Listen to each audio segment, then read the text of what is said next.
Mill-bidu tas-sena l-oħra sa Ġunju ta' din is-sena r-regolatur għas-servizzi tal-enerġija u l-ilma REWS irċieva iktar minn 65 offerta tal-installazzjonijiet ta' enerġija fuq skala medja sa' ikbar. Dawn il-proposti għandhom kapaċità totali potenzjali ta' iktar minn 97,700 kW li hija ekwivalenti għal biżżejjed enerġija għal 35,600 dar jew tnaqqis ta' 60,000 tunnellata ta' diossidu tal-karbonju. F'konferenza organizzata mir-REWS, il-Ministru tal-Enerġija Mirjam Dalli tennet l-impenn ta' Malta li tinvesti f'enerġija li tiġġedded minn sorsi bħax-xemx u bħar-riħ. Dan bilan li sa 6 snin oħra 25% tal-enerġija f'Malta tkun minn ejjun li jġeddu. Qalet illi fl-aħħar 10 snin Malta investit iktar minn 310 miljun euro.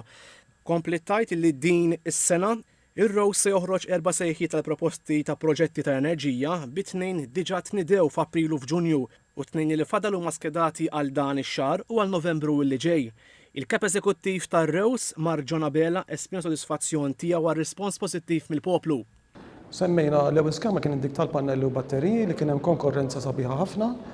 Semmejna wkoll l-iskemi tal-ITBs għal skemi akbar, dawk li nsejħulhom solar farms.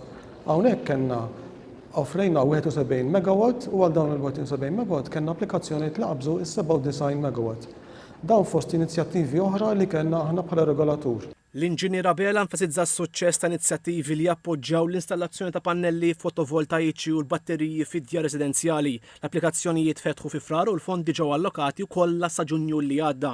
Dan wassal għal żieda fil-budget minn 5 miljun euro għal kważi 10 miljun euro biex jakkomodaw iktar applikanti. Huwa rapport ta' nofs Lulju li għadda, ir-REWS irċevit 1178 applikazzjoni għal batteriji.